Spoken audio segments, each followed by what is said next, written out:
Non mais sincèrement, est-ce que vous me croyez si jamais je vous dis que l'image que vous êtes en train de regarder à cet instant précis est projetée par un smartphone? C'est quand même un truc de malade de pouvoir avoir à disposition une image d'une diagonale qui doit faire quasiment 1 mètre à cet instant précis, projetée exclusivement par un téléphone. Et bien voilà ce que vous allez voir dans cette vidéo en plus de pas mal d'autres choses. Il y a donc un projecteur intégré à l'intérieur du Tank 3S et pas n'importe quel projecteur, un projecteur qui a été énormément amélioré par rapport à la précédente génération présente dans le Tank 2. On est sur le même projecteur que vous allez retrouver à l'intérieur du Tank 3 Pro, projecteur 720p avec une image qui est extrêmement bluffante. Moi j'ai hâte d'avoir vos retours directement à l'intérieur des commentaires de la vidéo, que vous me disiez ce que vous en pensez, sachant que c'est retranscrit par ma caméra, qui a ses failles, qui en matière de captation de luminosité et de couleur, même si j'essaye de vous donner l'image qui ressemble le plus à ce que moi je vois en vrai, c'est quand même bluffant. J'ai quasiment, un petit peu moins d'1 mètre de diagonale à cet instant précis, et une image que moi je trouve, alors je vais pas dire magnifique, c'est du 720p, envoyé par un smartphone, mais franchement, c'est au-delà du convaincant. Et on voit qu'on n'est pas sur une technologie type LCD, des technologies qui vont coûter à tarif, à résolution égale 720p, autour d'une centaine d'euros, mais avec une image beaucoup moins colorée, beaucoup moins chaleureuse. Rien à voir. Ici, on est sur de DLP embarqué, avec un ventilateur pour extraire la chaleur, ventilateur qui est extrêmement peu audible. Je l'entends si jamais je baisse le son de ma voix, en tout cas si je ne parle pas. Je ne l'entends pas si je mets du son sur le smartphone. Je ne l'entends pas particulièrement là en parlant à cet instant précis. C'est relativement discret, même si on a un léger flux d'air forcément qui s'échappe du téléphone. Il faut quand même le refroidir. Moi, ce sur quoi je m'arrête, c'est sur cette image qui est bluffante. Et cette sensation là pour la partie sous-marine de ne pas tirer vers le bleu. Bon là, forcément, l'image est totalement bleue. Donc ce que vous voyez à cet instant précis contraste avec ce que je dis. Mais on n'a pas un projecteur qui tire vers le bleu dans les scènes maritimes. Les poissons ont bel et bien leur propre couleur. Ça aussi, c'est plutôt gage de qualité par rapport à des projecteurs, on va dire, entrée de gamme, dont la colorimétrie est tout à fait perfectible. J'ai vraiment hâte d'avoir vos retours, d'avoir vos commentaires à l'intérieur de cette vidéo pour que vous me disiez ce que vous en pensez. Moi, je suis bluffé, c'est sûr. Néanmoins, toute chose ne peut être parfaite. Évidemment, c'est un projecteur intégré dans un smartphone. Ça s'accompagne d'à côté, notamment il faut le noir quasi absolu dans la pièce pour pouvoir en profiter. Là, j'ai une micro-source lumineuse de telle sorte que je vois à mes pieds, je vois très bien où je circule à l'intérieur, elle est projetée dans ma chambre sur mur acrylique. Le projecteur lui-même émet de toute façon suffisamment de lumière pour éclairer la chambre, éclairer la pièce, mais il faut avoir le noir complet pour utiliser ce genre de projecteur. Vous ne pouvez pas l'utiliser en plein jour, vous ne pouvez pas l'utiliser si vous avez une source lumineuse X, Y, même en ayant baissé les volets, ça ne fonctionne pas comme ça, il n'est pas assez puissant. Mais dès lors que vous êtes en pleine nuit, en intérieur ou en extérieur, vous pouvez bénéficier d'une projection d'une image d'à peu près 1 mètre de diagonale. Faut pas être trop gourmand, bien sûr, il est possible d'avoir plus de recul. Plus vous prenez de recul, moins l'image est lumineuse. Moi, je dirais qu'il est fait pour avoir 1 mètre de diagonale max, si ce n'est moins. Et là, vous prenez d'une certaine manière votre pied, et pas uniquement en regardant des dessins animés, parce qu'on les connaît, les projecteurs entrée de gamme, en 480p, 360, etc., ou des dessins animés, ça passe super bien, et on va trouver plein de démos souvent sur ce genre de projecteur avec des dessins animés. Forcément, un dessin animé, c'est simple. Là, avec ce Projo, vous pouvez véritablement regarder des films. Pas dans les conditions idéales, évidemment, il y a un contraste limité, il y a une luminosité limitée, mais ce que vous voyez à cet instant en matière de luminosité à l'écran, j'ai essayé de trouver les bons paramètres sur ma caméra, c'est ce que moi je vois en vrai. Les couleurs, par contre, sont un peu plus délavées sur ce que vous voyez en ce moment sur YouTube par rapport à ce que moi j'ai directement sur mon mur. Vous allez pouvoir effectuer la mise au point à l'aide de la molette qui se trouve sur le côté. Alors bon, là, moi, la mise au point est déjà faite. C'est relativement pratique, bon, faut le faire une fois de temps en temps, ça aurait été mieux d'avoir un autofocus à l'intérieur, mais ça se fait en une fraction de seconde, c'est super simple, et effectivement, l'image est nette. Et si le projecteur est déjà génial dans l'absolu, regardez, la correction trapézoïdale se fait automatiquement lorsque je bouge le smartphone, de sorte à obtenir une image quasiment rectangulaire, c'est pas toujours parfait en matière de correction, mais c'est quand même assez bluffant. Je ne peux pas être le seul à en avoir rêvé, je ne vous croirai pas si vous me dites que ça ne vous a jamais titillé, ne serait-ce que l'idée, un jour, d'avoir un projecteur à l'intérieur d'un smartphone, transformer un écran de 7 pouces en écran d'1 mètre de diagonale, c'est quand même vachement cool. Bienvenue sur AviExpress pour le test du UniHertz Tank 3S. Bon alors oui, désamorçons une de ses principales critiques, ce smartphone est une véritable brique, il fait quand même 605 grammes et 25 mm d'épaisseur. Ok, une fois que c'est dit, il a quand même perdu 100 grammes et 5 mm d'épaisseur par rapport au Tank 3 Pro. Et ça se voit légèrement, ça se ressent par contre dans la main. Vous avez ici le Tank 3 Pro, somme toute plus épais que le Tank 3S, et les 100 grammes font quand même la différence d'une certaine manière. Néanmoins, ces deux smartphones arborent exactement le même projecteur 720p en face avant, ainsi qu'une évacuation thermique active, comprenez un ventilateur. Cette cure d'amaigrissement s'accompagne aussi d'une perte. Le Tank 3 Pro avait 23 800 mAh de batterie, le Tank 3S en a 15 600. Et avant de vous inquiéter concernant l'autonomie, dites-vous que c'est toujours 3 fois plus de batterie à l'intérieur du Tank 3S que ce que vous avez dans votre smartphone habituel. Vous l'aurez compris, ce Tank 3S est une version légèrement allégée du Tank 3 Pro, mais allégée dans les domaines où c'est le moins, on va dire, embêtant. Par exemple, il a un peu moins de batterie, mais ça reste, comme je vous le disais, 3 fois plus qu'un téléphone normal. Il se recharge moins rapidement. On avait du 120 watts sur le Tank 3 Pro, ce qui est colossal. 66 watts maintenant sur le Tank 3S. Mais idem, vous n'allez quasiment pas voir la différence. Le téléphone, vous le mettez à recharger la nuit et ça se fera en quelques heures sans aucun problème. Il a été aussi légèrement allégé en matière de caméra. On en a 3 sur le Tank 3S, on en avait 4 ici sur le Pro. On aura retrouvé un grand angle qu'on n'a plus maintenant, un grand angle de 50 mégapixels sur la version Pro. Et il a été allégé aussi au niveau du capteur principal. On avait du 200 mégapixels ici sur la version Pro. Et on a maintenant du 50 mégapixels signé Sony, le IMX766 sur la version 3S. On retrouve par contre sur les deux téléphones le même capteur à vision nocturne de 64 mégapixels signé Omnivision. Vous allez me dire que passer de 200 mégapixels à 50, ça fait une sacrée différence. Mais non, ne vous y trompez pas, le nombre de mégapixels ne détermine pas forcément la qualité de la photo. Il y a le post-traitement, il y a le capteur lui-même, la manière dont la marque va l'exploiter. Ici, ce sera intéressant de faire quelques comparatifs. Sur la nouvelle version Tank 3S apparaissent maintenant deux LED qui vous permettront d'éclairer la nuit. Et on va retrouver maintenant deux couleurs différentes, enfin, pour être précis, deux tonalités de blanc différentes. Activable en restant appuyé de manière prolongée sur le bouton rouge que vous avez ici sur le côté. Seule différence notable, la taille de la LED qui a légèrement changé. Les deux smartphones disposent toujours des mêmes propriétés de résistance mécanique. Ils sont certifiés, alors IP68 et 1000 STD 810H, c'est-à-dire qu'ils résistent à beaucoup de choses. Ils sont toujours résistants aux projections d'eau, aux éclaboussures, à la pluie, à l'immersion dans l'eau jusqu'à 1 mètre de profondeur pendant 30 minutes, à la poussière, à certains types de chocs, à la pression aussi, possiblement. Il est difficile pour moi de les tester dans ce genre de conditions. Attention, pour l'eau, il s'agit d'eau douce. En matière de prise en main, c'est assez correct. On a un revêtement caoutchouté à l'arrière qui permet une bonne prise en main, faire en sorte que le smartphone ne glisse pas trop. Faut pas oublier qu'il y a quand même 600 grammes entre les mains. C'est, allez, 3 fois plus lourd qu'un smartphone conventionnel d'une certaine manière. On pourra noter la présence de bosselage dans tous les angles qui permettent de protéger certains éléments, comme par exemple ici, alors vous ne le voyez pas, vous avez la lentille de projection à ce niveau-là, vous avez aussi la grille de ventilation, bosselage qui continue, qui court un petit peu partout. Concept repris sur à peu près tous les angles du smartphone. Plusieurs enceintes sont disponibles, 2 à l'arrière à ce niveau-là, une petite anse, une autre enceinte est prévue en face avant, des boutons d'action rapide, de volume, ici vous avez le slot pour la micro SD, vous allez bien sûr capter la 5G avec ce smartphone. Là, vous avez le réglage du focus pour le projecteur, sachant qu'excusez du peu, il dispose quand même d'une correction trapézoïdale automatisée. Un petit point de détail dont il faut bien avouer que c'est pas sexy, la mise à l'intérieur de la poche se fait remarquer. Quand je vous disais que la marque n'a pas saigné les éléments les plus stratégiques, ça commence par l'écran, on est toujours sur la même dalle LCD IPS, somme toute assez classique, Full HD dalle de 6,69 pouces de diamètre. De diagonale, pardon, une dalle qui fait clairement le job là sur YouTube avec une diffusion en Full HD, alors que ce soit sur la partie fluidité évidemment, sur la partie luminosité, c'est honorable évidemment. En intérieur, elle n'est pas apte à concurrencer proprement la lumière du jour en extérieur, vous aurez une image assez délavée, suffisamment lumineuse pour être lisible, mais pas forcément pour donner envie. Mon cœur aurait préféré de l'AMOLED, mais bon, on ne peut pas tout avoir, on ne peut pas avoir non plus Android 14. Ça, par contre, c'est vraiment dommage.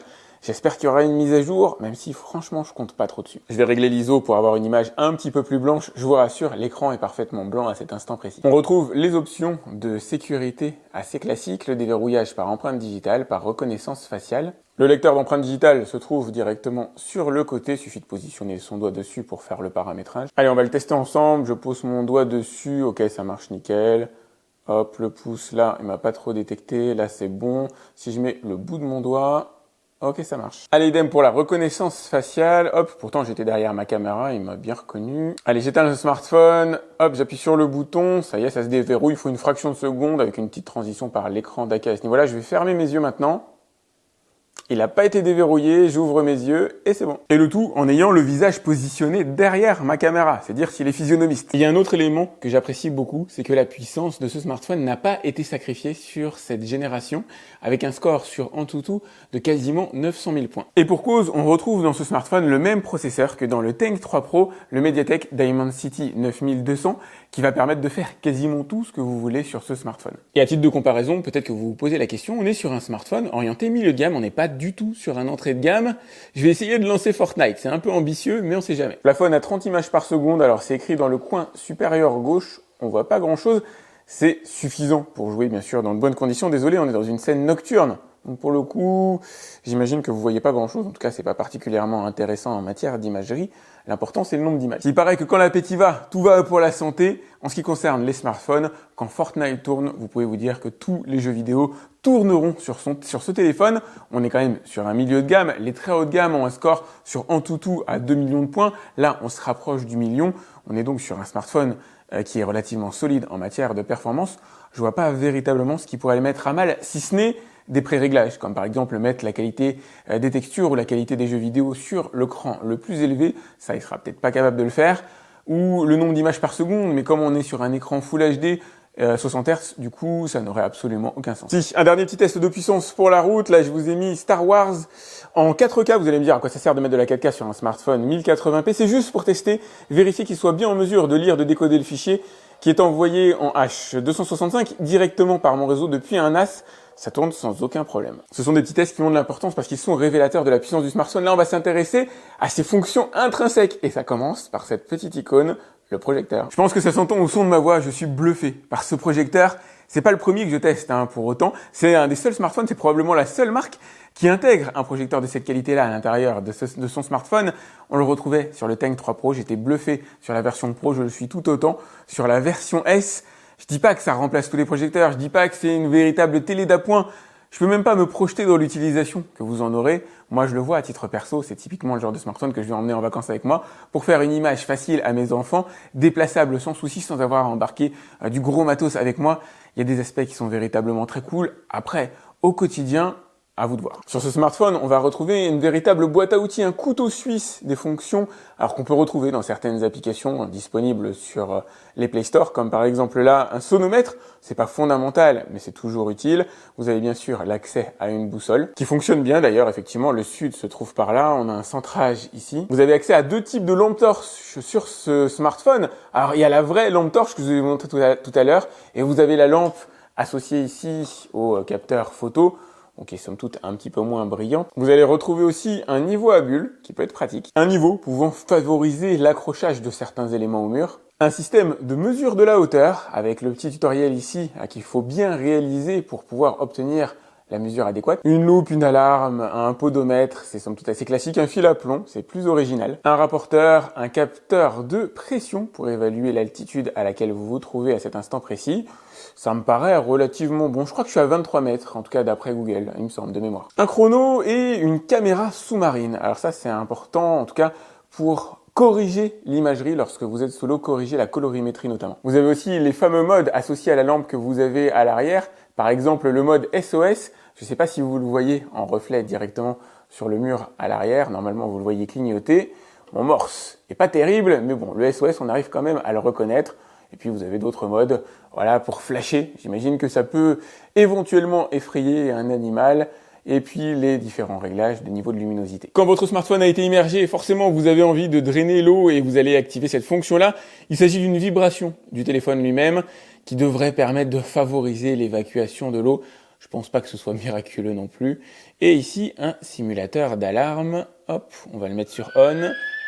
Et regardez, ce ne sont pas les principales lumières qui clignotent en rouge et en bleu, ce sont des bandes situées juste au-dessus, qu'on voyait à peine tout à l'heure, mais qui là prennent leur essence. Bon, par contre, quand j'ai mis off, il ne m'a pas éteint les deux lumières arrière, il a juste éteint le clignotement. Le bug est corrigé, vous allez pouvoir choisir les alarmes, éventuellement sirène d'ambulance, alerte missile, alarme anti-vol à associer à cette fonction-là. Il s'agit d'un des smartphones les plus complets, les plus polyvalents du marché, et je dirais qu'il ne manque qu'une fonction, exactement comme dans la version Pro, c'est ceci. Le jour où ils équiperont leur téléphone d'un capteur infrarouge, d'un détecteur de température qui soit capable de révéler les zones chaudes, les zones froides dans les différents éléments environnements que vous traversez. Par exemple, la possibilité de capter le corps d'un animal en forêt en pleine nuit, en dehors d'une une vision nocturne. Ce serait absolument génial de pouvoir étudier chez vous le rayonnement de votre maison, le rayonnement thermique, savoir où sont les zones de déperdition. Le jour où ils implémentent ça dans leur smartphone, ils auront créé le smartphone le plus complet du marché et il sera difficile de le challenger. Niveau photo, qu'en est-il de nos 50 mégapixels, entre autres fonctionnalités disponibles? Vous avez voilà le mode time-lapse, le mode nuit, le mode vidéo évidemment. On va regarder, il est capable de filmer en 4K, alors avec une stabilisation approximative, on verra ça. Le mode portrait pour effectuer des flous de profondeur. Vous avez ici le mode infrarouge. Franchement, en plein jour, le capteur de 50 mégapixels ne rougit pas face au capteur 200 mégapixels de la version Pro. Les images sont belles, par contre, elles ne sont pas stabilisées, malheureusement. Écueil qui peut être gênant d'une certaine manière. Toujours est-il que si vous parvenez à rester bien stable, les images seront belles. La mise au point automatique est honorable. Normalement, le focus devrait se faire sur les fleurs de manière automatisée. Ça marche globalement plutôt bien. J'aimerais vous dire qu'en pleine nuit, le capteur principal fait des merveilles, mais c'est pas du tout le cas. Les stries que j'ai à l'écran ne sont pas rassurantes et encore, le ciel en lui-même est relativement éclairé, mais on sent qu'on est sur un appareil photo qui n'est absolument pas fait, alors ni pour faire de la vidéo de nuit, ni faire des photos. D'autant qu'il faut bien avouer qu'avec le 3 Pro, on n'avait pas ces soucis-là. J'ai pas les stries ici à l'image, même si on n'a pas une image très détaillée, elle est relativement grainée. C'est encore une fois pas un smartphone que vous allez utiliser de nuit. Le capteur principal de 200 mégapixels était quand même de meilleure facture. Et je vous dirais bien, sauf si vous utilisez le capteur infrarouge, mais comme vous pouvez le voir, il y a cette espèce de halo étonnant, un peu circulaire, qui empêche d'avoir une image alors déjà bien pleine, et puis des reflets sur la vitre qui empêchent d'avoir une image bien nette. Donc on peut distinguer certains éléments mieux qu'avec le capteur principal, mais ça reste franchement perfectible. Et c'est encore plus notable pour la partie infrarouge qui fonctionne infiniment mieux avec la version 3 Pro. Il faudra que je vérifie pourquoi sur la version 3S, j'ai une image qui est aussi sale, alors que finalement, dans, je ne vais pas dire la précédente génération, mais le 3 Pro qui est sorti peut-être 4 mois auparavant, l'image est vraiment nickel. Halo qui reste présent, mais moins flagrant, comme vous pouvez le voir ici en intérieur, avec une définition d'image qui est honorable. C'est vraiment dommage qu'on ait ces bordures qui sont floutées. Par contre, et c'est très étonnant, il a presque tendance à disparaître en plein jour, qui n'est pas la période de prédilection pour un capteur infrarouge, mais ne vous y trompez pas, il est toujours là.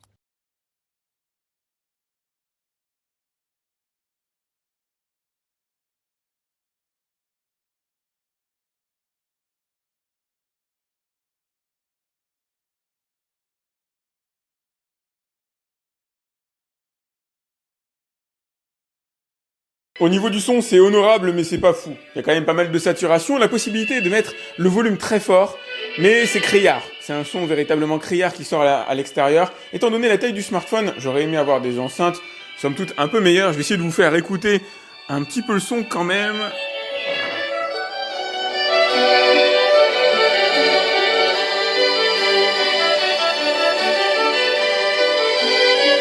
C'est très correct tant qu'on le pousse pas en fait dans ses retranchements.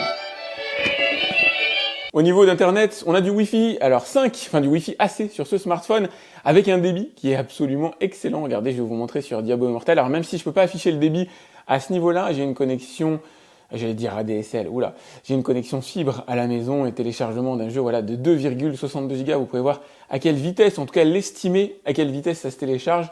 C'est quand même très rapide et très convaincant, même s'il n'y a pas le Wi-Fi 6, et c'est un peu dommage.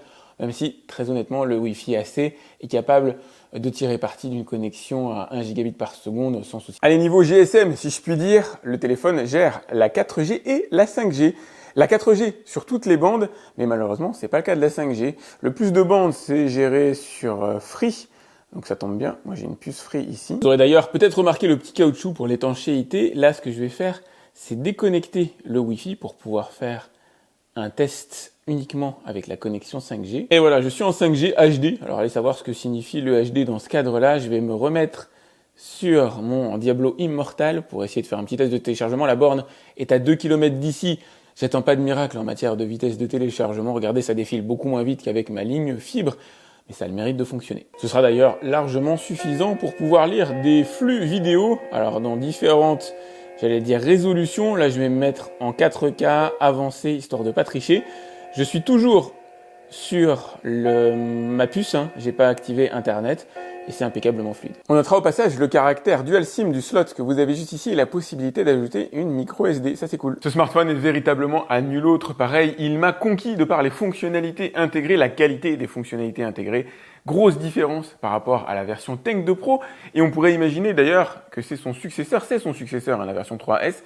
La version 3 Pro est la version la plus haut de gamme, avec laquelle vous avez une batterie qui croît d'environ 30%, batterie de 15 000 mAh à l'intérieur, dont on n'a pas parlé jusqu'ici, qui vous permettra à minima une trentaine d'heures d'autonomie. On aurait pu imaginer plus avec une batterie aussi grosse.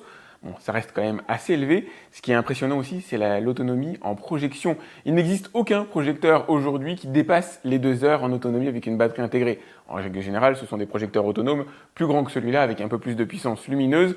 On est souvent sur de la 2 heures d'autonomie. Là, en 1 heure, j'ai consommé 12% de batterie. Je vous laisse faire le calcul vous-même. Vous allez pouvoir regarder plusieurs films à la suite en utilisant ce projecteur qui est bon. Je vais pas dire très bon, mais eu égard à ce que c'est un smartphone, ça reste quand même extrêmement petit. Vous avez un projecteur qui marche très bien en conditions d'éclairage nul. Si vous avez vraiment la pièce la plus sombre possible, vous serez dans très bonnes conditions pour regarder films, dessins animés, etc. Il est aussi jouable de regarder avec un peu de pénombre. J'ai pas été cool dans la vidéo, tout simplement parce que je vous mets en garde. L'objectif pour moi, c'est que vous compreniez réellement les cadres d'utilisation de ce genre de fonctionnalité. Il est possible de l'utiliser avec une pièce et un léger éclairage, volet baissé, un peu d'éclairage quand même dans la pièce. Par contre, il faut réduire la taille de projection, rapprocher le projecteur du mur, et là vous obtenez un meilleur impact, plus de lumière. Plus vous reculez le projecteur, évidemment, plus la lumière est diffuse et va venir à manquer. Ne dépassez pas 1 mètre de diagonale, même si le projecteur techniquement peut le faire. Ça va trop vous délaver l'image, ça va manquer d'intérêt après. Vraiment, c'est un smartphone qui est pour moi de l'ordre de l'exceptionnel. Il perd donc un peu au niveau batterie par rapport au 3 Pro. Il perd aussi en qualité au niveau de la caméra, notamment au niveau de nuit et au niveau infrarouge, sachant que pour la partie nocturne, aucun des 2 smartphones n'a réellement vocation à prendre des photos ou des vidéos de nuit. Par contre, sur la partie infrarouge, là, j'avoue, j'ai été déçu. En ce qui concerne la partie photo de jour, franchement, il est difficile de faire la différence entre les 2 smartphones. 200 mégapixels, 50 mégapixels ne change pas grand-chose in fine. J'aurais vraiment aimé avoir Android 14, j'espère qu'il y aura une mise à jour. J'espère qu'il y aura aussi des petites mises à jour. Alors pas d'anomalies, mais de petites corrections pour moi qui sont à réaliser, notamment dans la gestion portrait, paysage, lorsqu'on met le projecteur. Parfois, il y a des petits bugs qui se créent. Parfois, il arrive que le projecteur ne s'allume pas en utilisant l'icône principale, auquel cas, vous faites défiler le menu en partie supérieure et le projecteur s'allume. Il m'est déjà arrivé de devoir redémarrer le smartphone pour pouvoir bénéficier de cette fameuse orientation portrait, paysage. C'est des petits ajustements logiciels comme ça qui sont encore de l'ordre du perfectible. Mais pour le reste, ça fonctionne impeccablement. Mon fantasme absolu serait la présence d'un capteur thermique dans ce smartphone qui ferait de lui le couteau suisse de tous les smartphones. J'espère que ce sera implémenté par la marque, ce qui élèvera le prix fatalement, mais fera vraiment de lui le téléphone le plus exceptionnel disponible sur le marché. Et il est d'ores et déjà, il n'a même pas de concurrence. La seule concurrence que vous allez lui trouver, c'est le Tank 2 Pro ou le Tank 3 Pro. Voilà, grosso modo ce que je peux vous dire le concernant. N'hésitez pas à liker cette vidéo, c'est important pour moi. Vous avez le lien dans la description pour aller voir combien il coûte à l'heure actuelle. Je vous mets aussi le lien pour aller voir les tests que j'avais réalisés du Tank 3 Pro et du Tank 2 Pro. Donc pensez à liker cette vidéo, c'est important pour moi. Vous abonnez à ma chaîne si ce n'est pas déjà fait. Si vous avez des questions le concernant, vous pouvez me les laisser directement dans les commentaires de la vidéo YouTube. J'essaie de répondre à tous mes abonnés. Quant à moi, je vous dis à très vite pour un autre test sur AliExpress. Salut!